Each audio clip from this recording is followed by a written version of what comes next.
Toyin Abiodun, a strategic advisor to Rwanda's Minister of Trade and Industry, was recently appointed as member of the World Tourism Forum Institute International Council. She joined us earlier for an overview of her new role, as well as the recovery of global tourism and what the continent needs to be focusing on.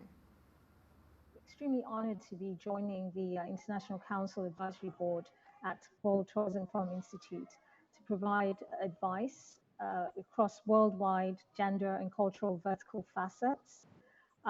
So broadly, just to give you a sense, the Institute itself services spans areas as working with governments to gather insights for detailed market intelligence. They also develop internationalization strategies. They also devise tourism-related business image promotion plans.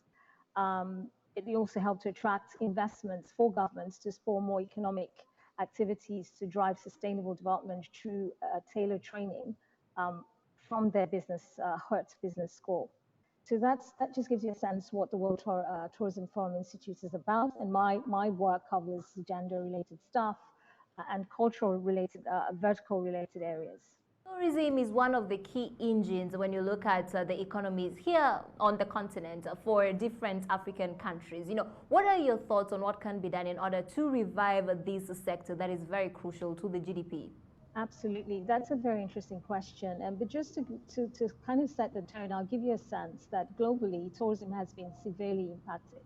There's been 1.1 billion fewer global travelers, up to about $1.2 trillion, I beg your pardon, export revenues lost from this sector, and up to about 120 million jobs at risk.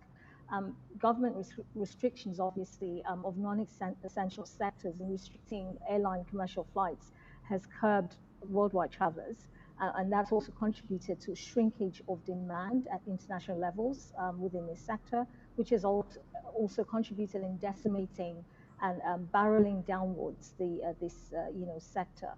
And travelers as well, for fear of contracting this virus, have also been isolating, and again, due to the quarantine measures imposed by various governments is also a reason and a likely reason why this sector might take some time to rebound. In terms of what would help to revitalize this sector, there are so many options to consider, but I will speak to just 2 points for emphasis. What government coordination is paramount, and that's number one. Developing a coordinated reopening plan in advance of full travel bans lifting worldwide is absolutely vital. And prioritizing overall joint improvements, such as standards protocols within the travel and tourism space, is just as crucial. Number two, governments would need to start looking at adapting a strategic vision for the sector.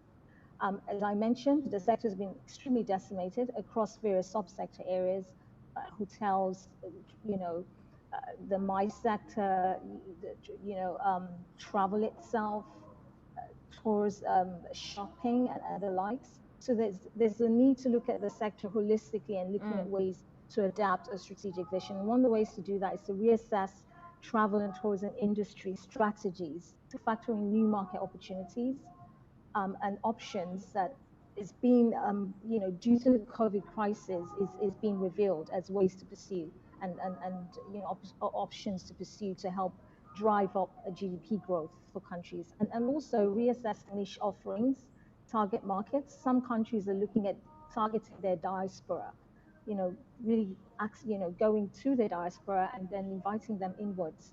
Also looking at domestic opportunities, domestic opportunities for either foreigners or locals within the country. So it's important to be very creative as governments start to look at ways to adapt this space. Yes. Now, Toyin, you've touched on the importance of being creative at a time like this, as well as adapting to the new realities on ground. Would you say that there is a timeline of when tourism sector could go back to normal as pre-COVID-19 days, or is it too early to ask? Because I mentioned, domestic travel, for example, is definitely going to be expected to recover faster than international travel due to reduced consumer confidence. And the likelihood of longer restrictions on international movement generally is also, posing a threat for the recovery of this sector. the issue about quarantining when you have to travel and you then have to quarantine 14 days, 7 days, all of that is causing a huge issue. So the question definitely is right to ask, but it's important that governments start looking at various types of solutions that work for their own unique, space, and working across regions to share intelligence on traveler movements, on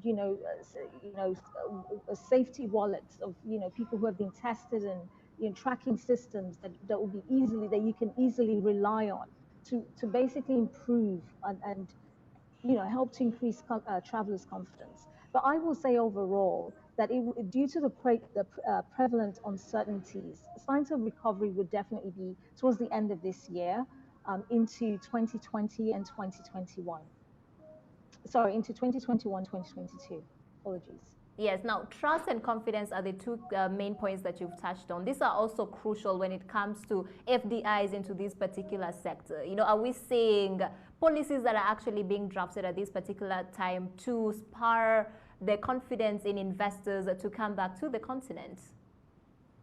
I will say that yes, overall, lots of countries and governments equally are working very closely with their private sector and the industry actors within this space. And it's important that there's a private-public partnership that's driving the type of changes that we're going to be seeing. And it's not just a government policy-making piece of work, but equally that private sector are prepared to adapt to the realities that COVID-19 and currently the world that we live in is presenting. And so I would say a couple of points: co-creating regional approaches to signal that tracking the problems requires working together, and that should come through in the way in which government is working with the private sector.